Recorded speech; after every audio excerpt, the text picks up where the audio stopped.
अस्सलाम वालेकुम दोस्तों, मेरा नाम है उमर सुल्तान और आप देख रहे हैं ज़ीरो लाइन टीवी। दोस्तों, क्या आपको पता है कि 2050 में हमारी ज़मीन के साथ क्या होगा? और क्या आप जानते हैं कि हमें ऑक्सीजन दरख्तों से नहीं कहीं और से मिलती है? और क्या आपको पता है कि अर्थ का टोटल वज़न कितना है?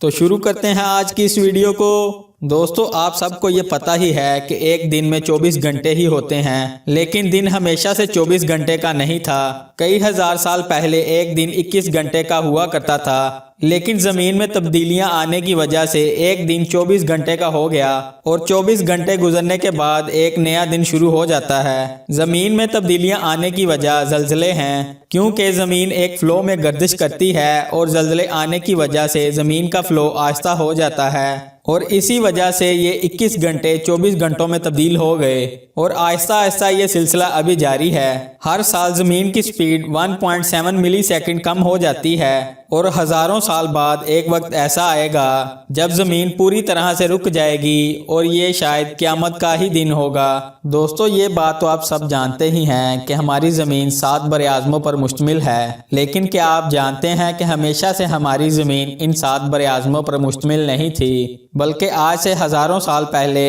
एक तरफ ज़मीन और एक तरफ समंदर हुआ करता था और ज़मीन के उस हिस्से को पेंजिया का नाम दिया गया है। आहिस्ता आहिस्ता ज़मीन में तब्दीलियां आने की वजह से ये कई हिस्सों में तकसीम हो गई। अब तो कई आइलैंड हैं, लेकिन पहले तो कोई आइलैंड नहीं हुआ करता था। लेकिन साइंसदानों का कहना है हज़ारों साल बाद एक दफ़ा फिर ज़मीन इकट्ठी हो जाएगी और पेंजिया फिर बन जाएगा और ज़मीन एक तरफ आ जाएगी और समंदर भी एक तरफ आ जाएगा। और क्या आप जानते हैं कि हमारे प्लेनेट अर्थ पर 71% पानी है और 29% ज़मीन यानी खुश्क हिस्सा है। दोस्तों, अगर अर्थ के वज़न की बात की जाए तो इसका एग्जैक्ट वज़न तो किसी को मालूम नहीं है, क्योंकि ज़मीन पे अरबों लोग और करोड़ों अरबों की तादाद में परिंदे और जानवर मौजूद हैं और इसके अलावा समंदर, पहाड़ वगैरह भी मौजूद हैं। इसलिए ज़मीन का एग्जैक्ट वज़न मालूम कर पाना बहुत मुश्किल है, लेकिन साइंसदानों ने कई फार्मूला की मदद से इसके वज़न का एक अंदाज़ा लगाया।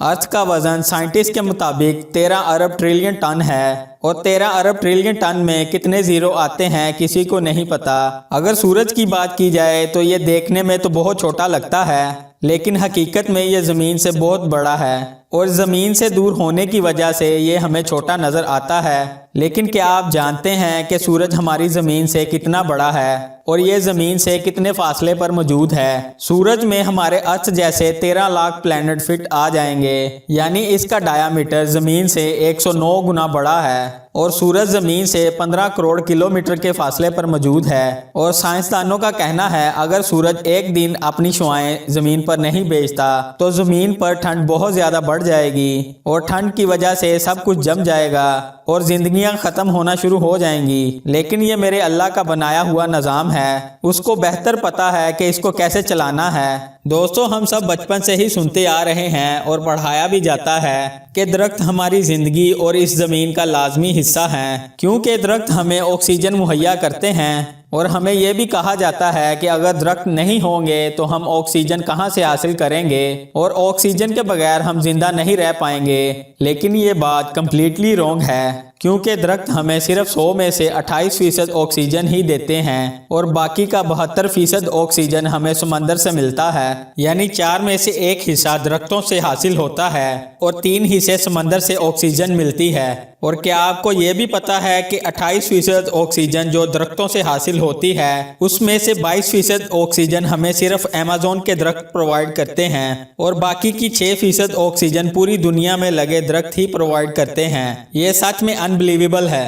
अगर समंदर की बात की जाए तो ज़मीन बहुत थोड़ी सी है और बाकी तमाम हिस्सा सिर्फ पानी पर मुश्तमिल है, लेकिन हमारी इस ज़मीन यानी इस खुश्की के नीचे भी पानी ही पानी मौजूद है और बिल्कुल थोड़ा सा हिस्सा खुश्की का मौजूद है। लेकिन रिसर्चर ने समंदर के नीचे एक और समंदर तलाश किया है जो इस समंदर से 3 गुना बड़ा है। समंदर की सतह से 660 किलोमीटर नीचे ज़मीन की एक और लेयर मौजूद है। इसके नीचे एक और समंदर मौजूद है जो इससे बहुत ज़्यादा बड़ा है। इन दोनों समंदरों के दरमियान एक लेयर मौजूद है जिसने इन दोनों को अलग करके रखा हुआ है और اور کچھ ماہرین کا ماننا ہے کہ ہمارے پلینٹ میں جو سمندر موجود ہے وہ بڑے سمندر کا ہی پانی ہے، اور ماہرین کا یہ بھی کہنا ہے کہ ہزاروں سال پہلے اس لیئر میں سوراخ ہونے کی وجہ سے اس کا پانی اوپر آ گیا اور اوپر ایک اور سمندر بن گیا۔ گلوبل وارمنگ کے بارے میں تو آپ سب نے سنا ہی ہوگا۔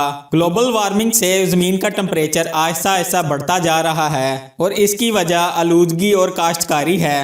سائنٹسٹ کا ماننا ہے جس حساب سے زمین کا ٹمپریچر بڑھتا جا رہا ہے اس حساب سے 2050 تک زمین کے کئی علاقے اتنے گرم ہو جائیں گے کہ ان میں لوگوں کا رہنا محال ہو جائے گا، اور اس کے کئی سالوں بعد زمین اتنی زیادہ گرم ہو جائے گی کہ زمین میں موجود پانی بخارات بن کر ہوا میں اڑ جائے گا۔ انسانی زندگی کا خاتمہ تو ہو ہی جائے گا، لیکن زمین پوری طرح سے بنجر ہو جائے گی۔ ہمیں شروع سے یہ پڑھایا اور بتایا گیا ہے کہ زمین گول شیپ کی ہے، لیکن اصل میں ہماری زمین گول شیپ کی نہیں ہے بلکہ گول اور سفیریکل شیپ کا مکسچر ہے۔ اسے ہم الیپسوئڈل شیپ کہتے ہیں۔ اگر ہم سپیس سے زمین کو دیکھتے ہیں تو یہ ہمیں گول شیپ میں نظر آتی ہے۔ اس کی وجہ زمین ہر وقت گردش میں رہتی ہے، اس لیے یہ ہمیں گول شیپ میں نظر آتی ہے۔ ہم کوئی بھی چیز ہوا میں اچھالتے ہیں، چاہے وہ کسی بھی شیپ کی کیوں نہ ہو، ہمیں گول ہی نظر آتی ہے۔ اسی طرح زمین بھی ہمیں گول نظر آتی ہے، لیکن حقیقت میں یہ گول نہیں ہے۔